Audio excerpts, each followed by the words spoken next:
Que existem altas e baixas no mercado, a gente já sabe. Mas sabia que existem alguns indicadores gráficos que mostram a força desses movimentos? Um deles é o índice de força relativa.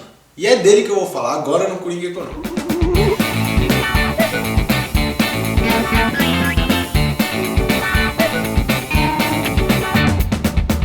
O índice de força relativa também é conhecido como IFR ou RSI.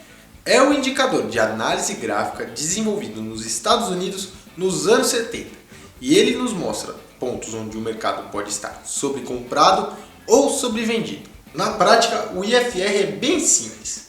Quando inserimos esse indicador no nosso gráfico IBO, nós vamos ver uma única linha que varia entre 0 e 100. E sua interpretação mais comum é a seguinte: se o indicador estiver acima de 70, as ações ou o mercado que estamos analisando entrou em um nível de sobrecompra, ou seja, os preços estão relativamente muito altos. Agora, se o índice de força relativa cair abaixo de 30, aquele mercado ou ação está em um nível de sobrevenda, um patamar que os preços estão relativamente muito baixos. Mas um detalhe importante: ao contrário do que muita gente pensa, quando o IFR está em níveis de sobrecompra ou sobrevenda, não quer dizer que aquele movimento de alta ou de baixa vai acabar. Para saber pontos de compra e venda, a gente precisa usar algumas estratégias. A primeira e mais fácil é comprar ou vender uma ação quando o IFR sair de níveis de sobrevenda ou sobrecompra. Dá uma olhada nesse caso das lojas americanas que vai ficar muito fácil de entender. Durante 2 anos, o IFR ficou na região de sobrecompra, ou seja, acima de 70. Mas quando saiu dessa região e caiu abaixo desse nível, as ações realizaram bastante, praticamente 60%.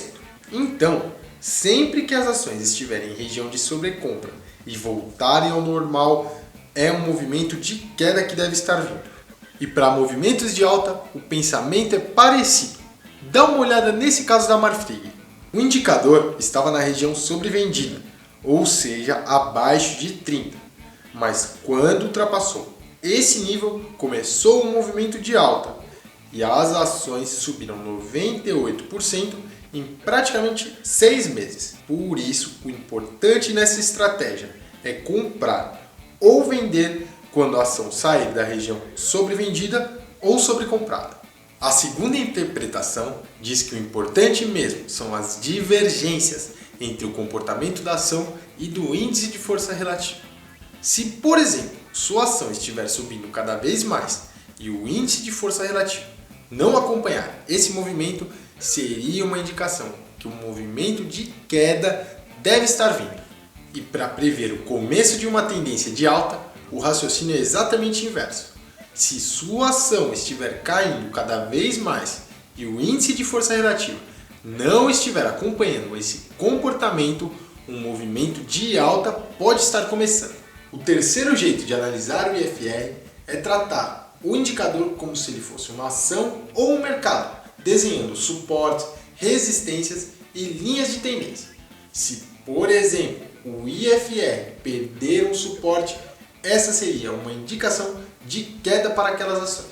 E da mesma maneira, se o indicador perder uma linha de tendência, o mesmo deve acontecer com aquele ativo. E mesmo sabendo todas essas estratégias, é sempre importante confirmar as indicações do IFR com outros indicadores. Por exemplo, as médias móveis e o estocástico, que funcionam muito bem com essa ferramenta.